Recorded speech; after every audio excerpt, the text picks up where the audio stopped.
No. No step, huh?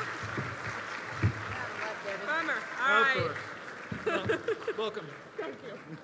Appreciate it. Okay, well, I'm height challenged, so I hope you can see me over this podium.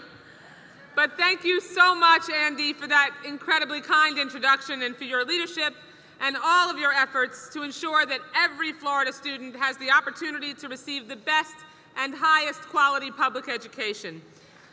Thank you so much.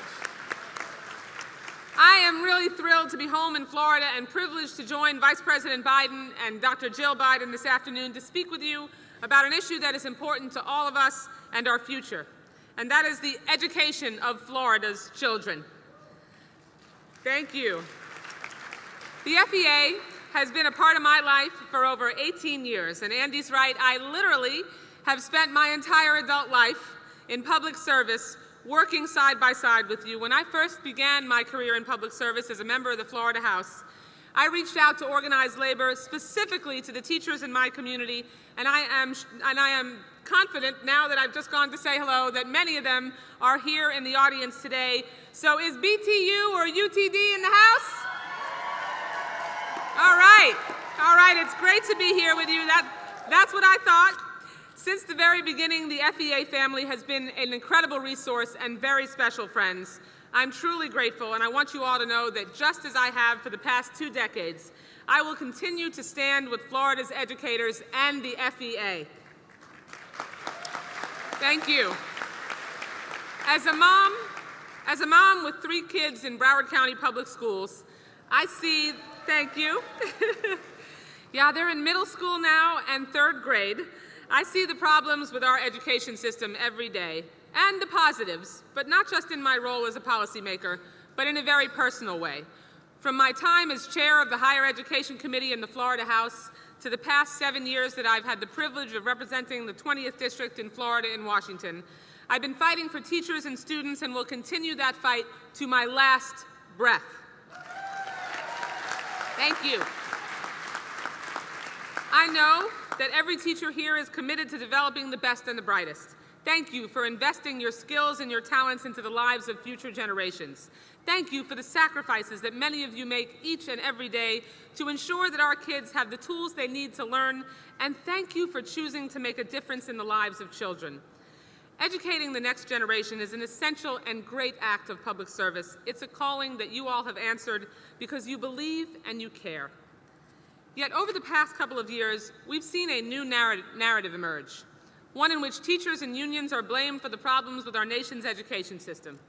All across the country, from California to Florida and all parts in between, we've seen this blame game point the finger at teachers unfairly. You've all heard it.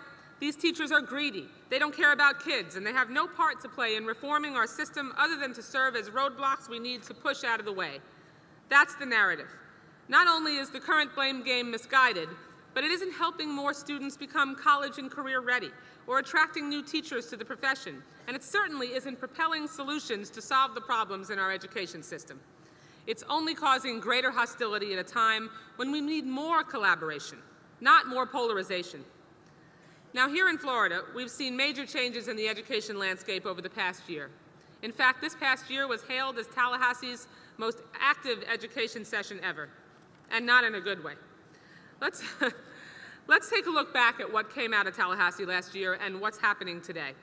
The new class size laws passed last year have gone into effect only to leave thousands of teachers to face even more overcrowded classrooms.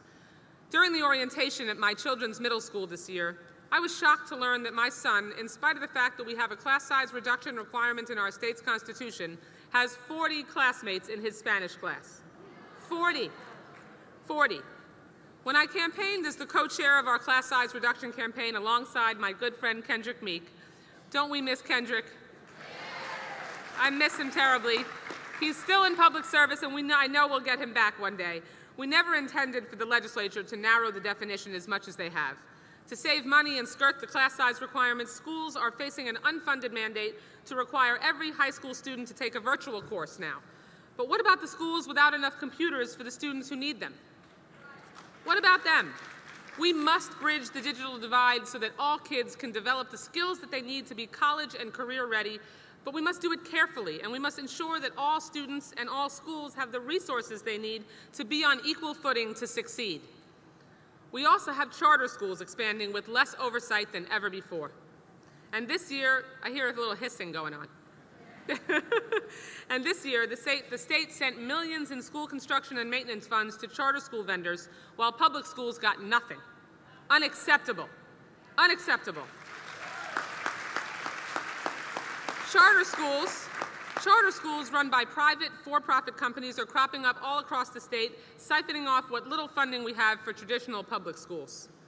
So what is our governor doing about all this? Yes, we know. He's cutting thousands of teachers' jobs. He's asking the teachers that remain to do more with less. He's putting our kids in a no-win situation, unable to compete on the national and global scale because they're not prepared. In the last year alone, few states have seen education cuts as severe as Florida. So I would ask you to make sure that you stop by the pink slip Rick table, if you haven't already, to make sure that this state doesn't have to endure his anti-public education, anti-child agenda one day longer than his term requires. Thank you. Those pointing their fingers at teachers are right about one thing, though. The problems with our education system do have something to do with teachers. We need more of them. More teachers, not less. This starts with keeping teachers on the job and continues by increasing professional development opportunities, adopting better recruitment and retention practices, and finally, paying teachers what you are worth. Now, in just a few minutes, you'll hear from Vice President Joe Biden. He's going to talk about the American Jobs Act, a proposal by President Obama that would support up to 25,900 teacher jobs right here in Florida and provide $1.2 billion in modernization funds for Florida's public schools. I fully support this plan, and thank you, FEA, for vocally and publicly supporting this plan. President Obama has said, we can't wait, and we know our kids can't wait.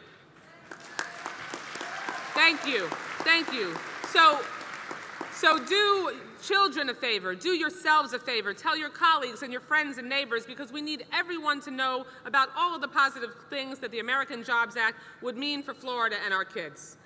Even before the President introduced the American Jobs Act, the President and Democrats in Congress were fighting for you. Through the Education Jobs Bill and the American Reinvestment and Recovery Act, the Democratic Congress and the Obama administration were able to keep many more teachers on the job for an additional 2 years after their state legislatures would have cut them and left them out in the cold.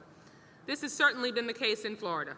Unfortunately, it's become a lot harder for teachers to have their voices heard since Republicans took over the House in Washington. As we continue to move toward reforming ESEA in Congress, please continue to fight and make your voices heard. Your elected representatives need to hear from you. We simply cannot reform education without the support and involvement, intricate involvement, intimate involvement of our teachers. You are on the front lines. Thank you.